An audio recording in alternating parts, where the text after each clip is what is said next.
이렇게 말씀 보시겠습니다. 오늘 함께 보실 말씀은 누가복음 13장 22절에서 30절까지의 말씀입니다. 누가복음 13장 22절에서 30절까지의 말씀을 제가 새한글 버전으로 봉독해 드리도록 하겠습니다. 또 예수님이 여러 도시와 마을을 하나씩 거쳐가고 계셨다. 가르치면서 예루살렘으로 나아가시는 중이었다. 그런데 어떤 사람이 예수님께 여쭈었다. 주님, 구원받는 사람이 적은가요? 예수님이 사람들한테 말씀하셨다. 앞다투어 좁은 문으로 들어가세요. 여러분에게 말합니다만 많은 사람들이 애써 들어가려고 하지만 그럴 수 없기 때문입니다. 집주인이 일어나 문을 닫아 걸면 그때부터는 여러분이 밖에 서서 문을 두드리기 시작할 겁니다.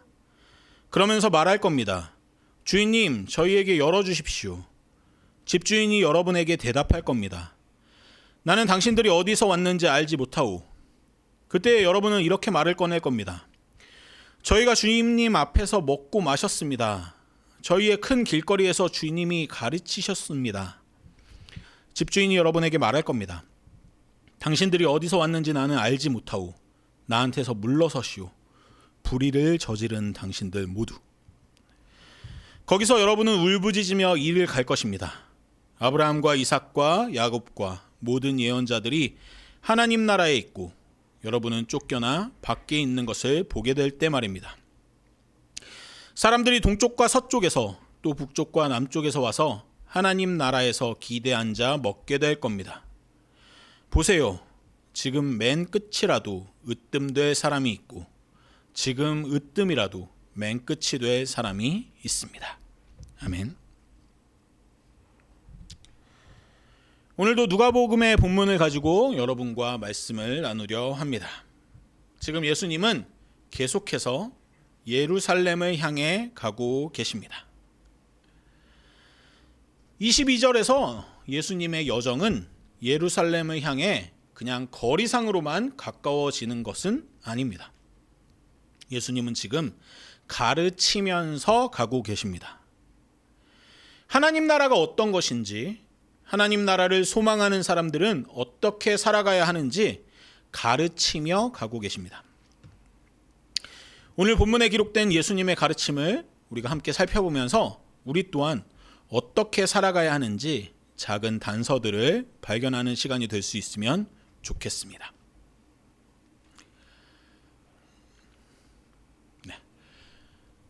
예수님이 이렇게 가고 계시는데 어떤 사람이 갑자기 등장해서 예수님께 질문합니다. 성경은 이 사람이 어떤 사람인지 구체적으로 설명하지 않습니다. 그리고 그 사람의 질문 또한 모호합니다. 주님, 구원받는 사람이 적은가요?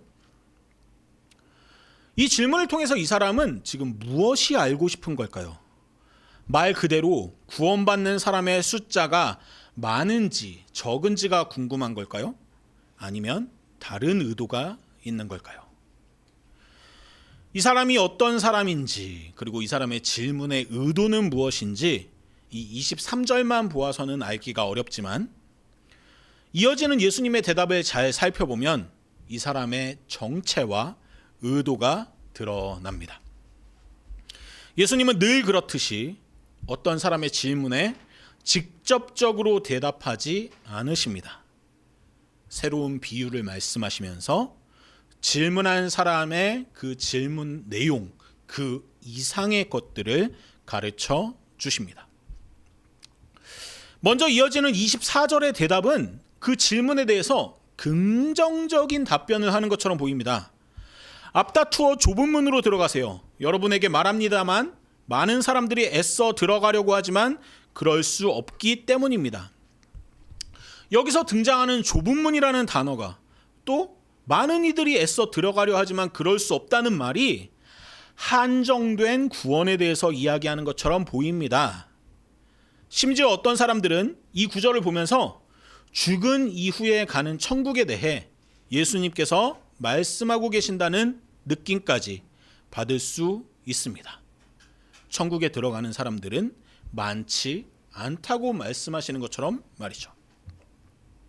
하지만 이 24절을 잘 살펴보면 이 좁은 문이 도대체 무엇인지, 그 안으로 들어간다는 것이 무엇인지 명확하지 않습니다. 사실 이 24절을 통해 분명하게 알 수 있는 것은 한 가지뿐입니다. 그것은 예수님이 지금 여러분에게 말하고 있다는 사실입니다. 보통 다른 버전의 번역에서는 너희라고 번역된 단어인데요. 우리가 함께 보는 새 한글 성경에서 예수님의 말들은 대부분 존댓말로 번역되었기 때문에 너희 또한 여러분으로 번역된 것이죠. 어쨌든 지금 예수님은 질문을 한 그 어떤 사람을 포함한 그 사람과 같은 생각을 하고 있는, 같은 입장에 있는 무리들에게, 여러분에게 대답을 하고 있다는 것이죠. 그렇다면 그들에게 예수님은 무슨 말씀을 하고 싶은 걸까요? 25절을 읽어드리겠습니다. 집주인이 일어나 문을 닫아 걸면 그때부터는 여러분이 밖에 서서 문을 두드리기 시작할 겁니다. 그러면서 말할 겁니다. 주인님, 저희에게 열어주십시오. 집주인이 여러분에게 대답할 겁니다. 나는 당신들이 어디서 왔는지 알지 못하오.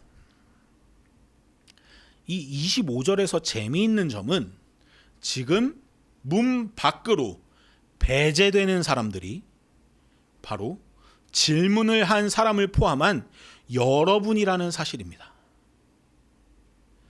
아마 질문을 한 그 어떤 사람은 24절까지의 예수님의 대답을 들었을 때, 아, 정말 구원받는 사람은 적은 거구나, 내 생각이 옳구나 라는 대답으로 들었을 것입니다.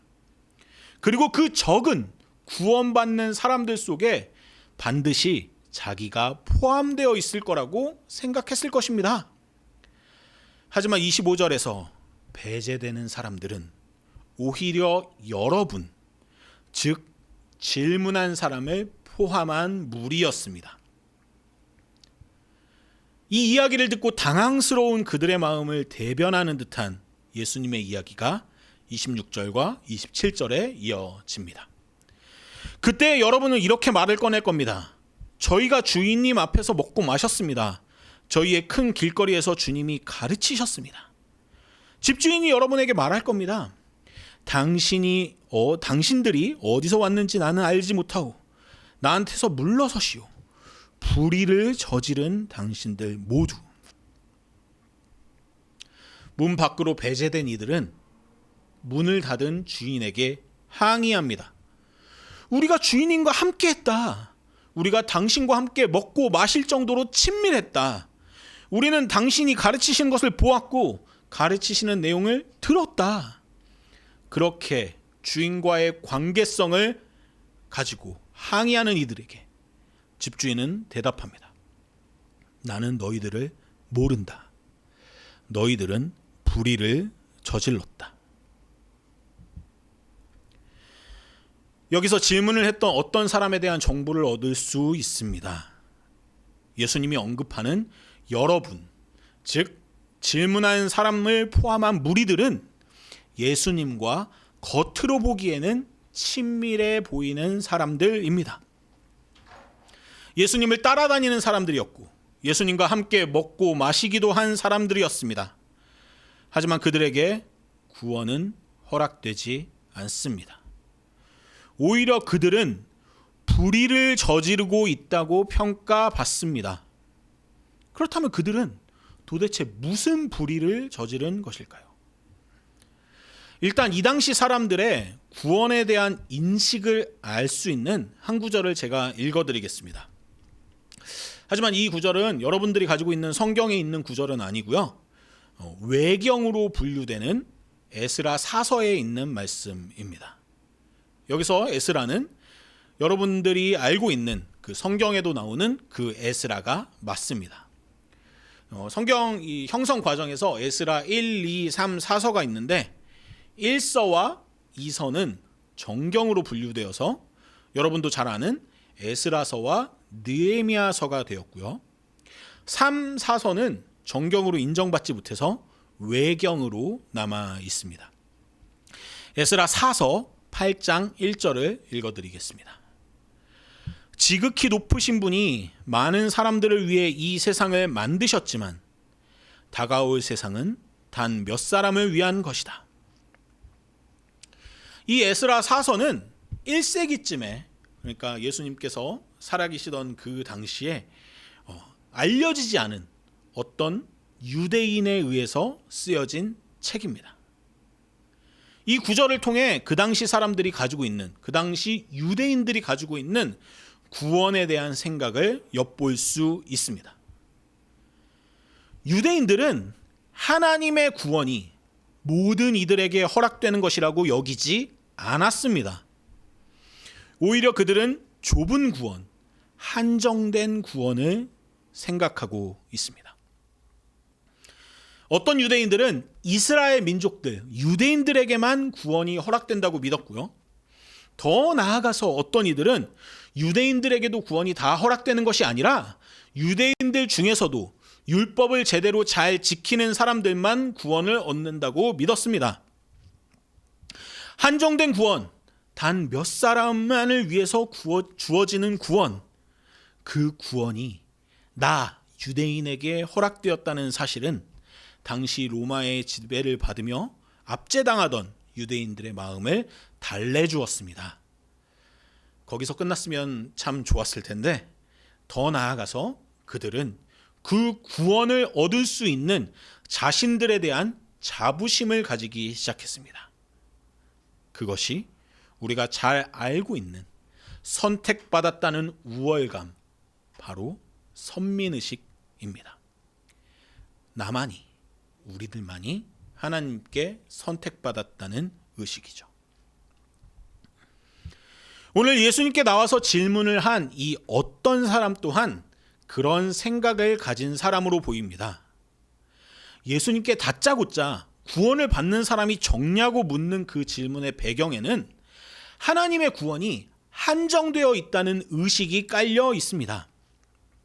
또한 그 한정된 구원을 누리는 사람들 안에는 당연히 질문하고 있는 그 자신이 포함되어 있을 거라는 기대 또한 있었겠죠. 하지만 예수님의 대답은 그의 기대를 저버립니다.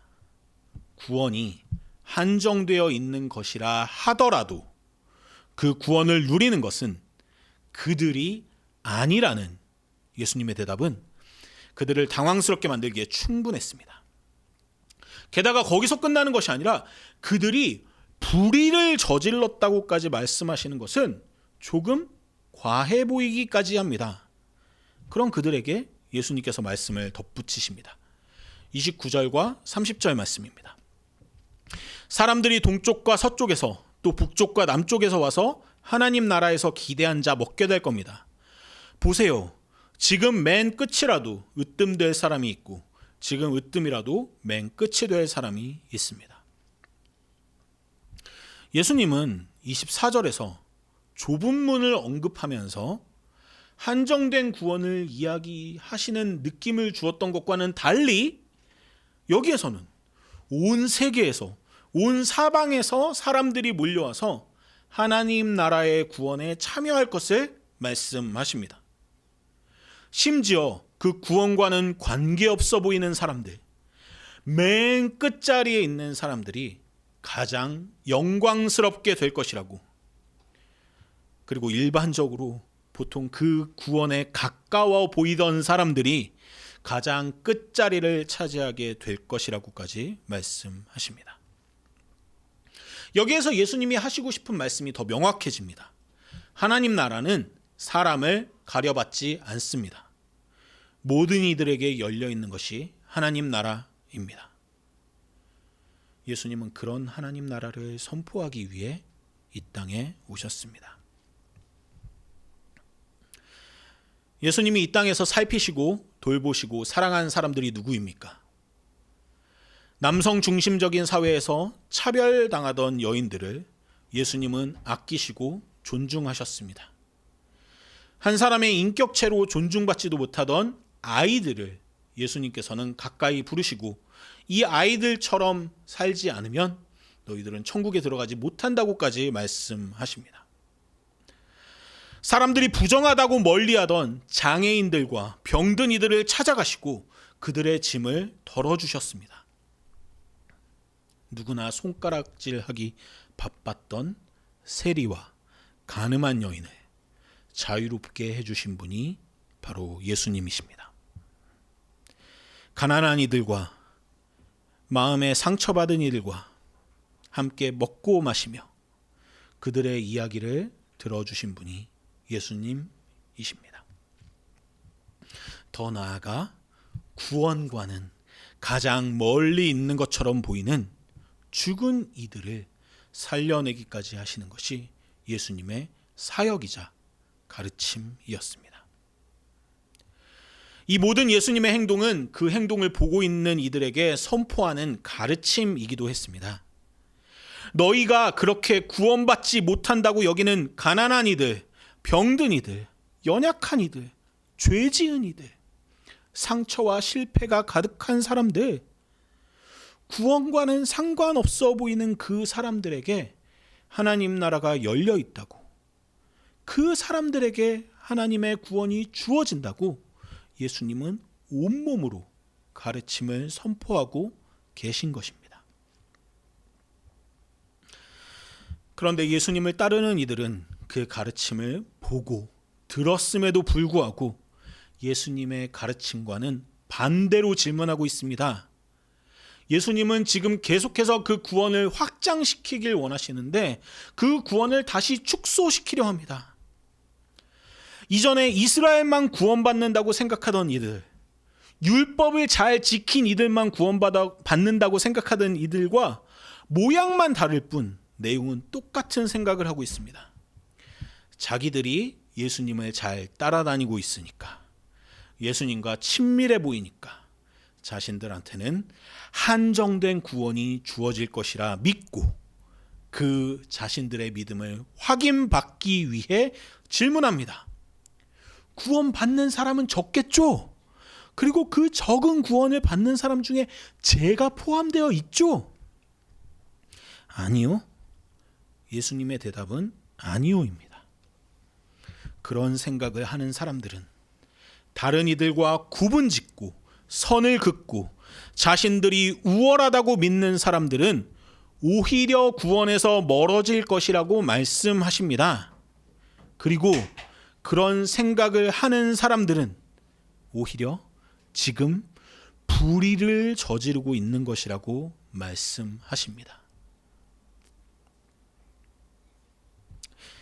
안타깝게도 오늘 예수님의 이런 말씀은 사람들에게 환영받지 못하고 받아들여지지 못한 것 같습니다. 사람들은 예수님을 믿는다고 하면서도 계속해서 서로를 구분짓고 자기 우월함에 머물러 있기를 좋아합니다. 이렇게 질문하는 예수님 당시뿐만이 아니라 몇백 년, 몇천 년이 지나도 사람들은 한정된 구원, 그것도 자기를 포함한 한정된 구원을 이야기하는 것을 좋아합니다. 종교개혁 이후에는 신교와 구교로 나뉘어서 서로를 죽이고 정죄했습니다. 자기가 믿는 신앙만이 구원에 이른다고 여기며 자기 신앙의 우월함으로 다른 이들을 배제하고 깔아뭉개려 했습니다. 어떤 시대에는 백인에게 더 우월한 구원이 주어진다고 믿던 시기도 있었습니다. 흑인은 하나님께 저주받은 존재들이니 그들이 노예 생활을 하는 것이 당연하다고 여기던 사람들이 있었죠. 그 사람들은 하나님께 찬송가를 부르고 난 후에 흑인들에게 마음껏 채찍질을 가하기도 했습니다. 아무런 죄책감 없이요. 현대라고 해서 다른가요? 아직도 이성애자들만이 구원을 얻는다고 생각하는 이들이 있습니다. 어떤 이들은 자살한 사람은 지옥 간다고 쉽게 이야기하기도 합니다. 더 나아가서 어떤 특정한 정당을 지지하면 요즘은 지옥 간다고 이야기하기도 합니다. 이쯤 되면 특정한 교리를 믿고 특정한 교주를 믿어야만 구원받는다고 이야기하는 사이비 이단과 다를 바가 뭔가 생각하게 됩니다. 구원뿐만이 아닙니다. 선을 긋고 우월함 가운데 거하려는 사람들의 제도와 언어는 기독교 안에서 유구한 전통을 자랑합니다. 아직도 여성에게 안수를 주지 않아서 여성 목사, 여성 장로가 허용되지 않는 교단이 한국교회 반 이상을 차지합니다. 삶의 고단한 가운데 우울증에 걸리거나 공황에 빠지는 사람들을 진정한 신앙을 가지지 못했다고 평가하는 설교를 당당하게 하기도 합니다. 한국교회가 점점 줄어들고 망해간다고 하는데, 이렇게 배제하고 이렇게 차별하고 이렇게 잘라내는데 한국교회에 사람이 많이 남아있는 것이 오히려 이상한 일인 것 같습니다. 저는 그렇게 차별하고 혐오하고 배제하는 사람들에게 오늘 예수님께서 말씀하고 계신다고 믿습니다. 차별하고 혐오하는 이들은 선을 긋고 구별하고 그 구별 속에서 자신들의 우월성을 확인받고 싶어 합니다. 그렇게 벽을 세우고 문을 걸어 잠그면 자신들은 안전한 곳에 거하고 다른 이들은 구원 밖으로 내쳐진다고 믿습니다. 하지만 오늘 말씀에도 보듯이 정작 내쳐지는 것은 그들입니다. 자신들이 구원받지 못하는 사람들에게 문을 닫았다고 생각하지만 그들이 닫은 문은 정작 하나님께로 가는 문을 스스로 닫은 것입니다. 여기서 한 가지 오해하지 않으셨으면 좋겠습니다. 저는 지금 차별하고 혐오하고 배제하는 이들이 모두 죽어서 지옥에 떨어질 거라고 이야기하는 것이 아닙니다. 그들의 죽음 이후의 구원에 대해서는 하나님만이 하시겠죠. 하지만 저는 그들에게 명백하게 허락되지 않는 구원에 대해서는 조금 알고 있습니다. 그들은 차별함으로 배제함으로 자기 스스로에게 형벌을 내리고 있습니다. 더 많은 존재를 사랑할 수 있는 자유를 포기하고 있습니다. 하나님께서 주신 더 풍성한 생명을 누릴 수 있는 길을 포기하고 그 삶 가운데 혐오와 차별로 채우고 있는 것이죠. 다른 이들과 더 평화롭고 화목하게 살아갈 수 있는 문을 스스로 닫아버립니다. 그들은 예수님을 언급하면서 그분의 가르침을 들었다고 주장하지만 예수님의 가르침과는 다른 방향으로 향해 가고 있습니다. 그렇기에 그들이 아무리 스스로를 예수님 앞에서의 으뜸되는 사람이라고 주장한다 하더라도 그것은 허망한 소리일 뿐입니다. 그런 그들이 배제하고 차별하는 언어들에 기죽지 마시길 바랍니다. 그들은 자신들이 가지고 있는 권력으로 사람들을 깔보고 무시하지만 결국 하나님 나라에서 그들에게 허락되는 것은 맨 끝자리 뿐입니다. 그들이 보기에, 그들이 평가하기에, 그들이 재단하기에 맨 끝자리에 있는 사람들이 오히려 하나님이 보시기에는 고귀한 사람들입니다. 실패와 좌절 가운데 있는 사람들, 사회적 차별과 부조리함 가운데 거하는 사람들, 연약함과 눈물을 가지고 겸손함으로 나아가는 사람들을 하나님께서는 살피실 것입니다.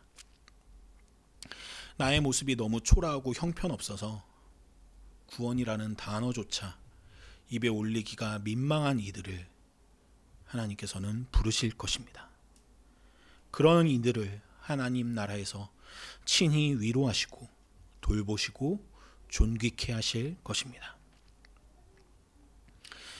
그런 하나님을 믿으며 나아가는 저와 여러분들이 될 수 있으면 좋겠습니다. 살펴보길 원합니다. 내 삶 가운데 나도 모르게 행하고 있는 구별, 나도 모르게 누리고 있는 자기 우월감들이 있진 않은지 살피면 좋겠습니다. 또 한편으로 혹 행여 여러분의 삶이 구원과는 상관없는 맨 끝자락에 있는 부끄러운 삶이라고 생각하시는 분이 계실지도 모르겠습니다. 그렇게 가난한 마음을 가진 여러분에게, 애통하는 마음으로 살아가는 여러분에게 하나님 나라가 허락될 거라고 저는 분명히 믿습니다. 어둡고 소외된 자리에 찾아가셔서 그곳에 빛이 되시고 위로가 되셨던 예수님을 더 깊이 묵상하고 기대하는 사순절 기간입니다. 그런 예수님이 여러분의 삶에도 찾아가셔서 가난한 마음을 가진 여러분들을 높이시고 존귀케 하실 것입니다. 그 믿음으로 우리에게 주어진 삶을 살아가는 저와 오늘 이 자리에 함께 하시는 모든 분들이 되시길 간절한 마음으로 소망합니다.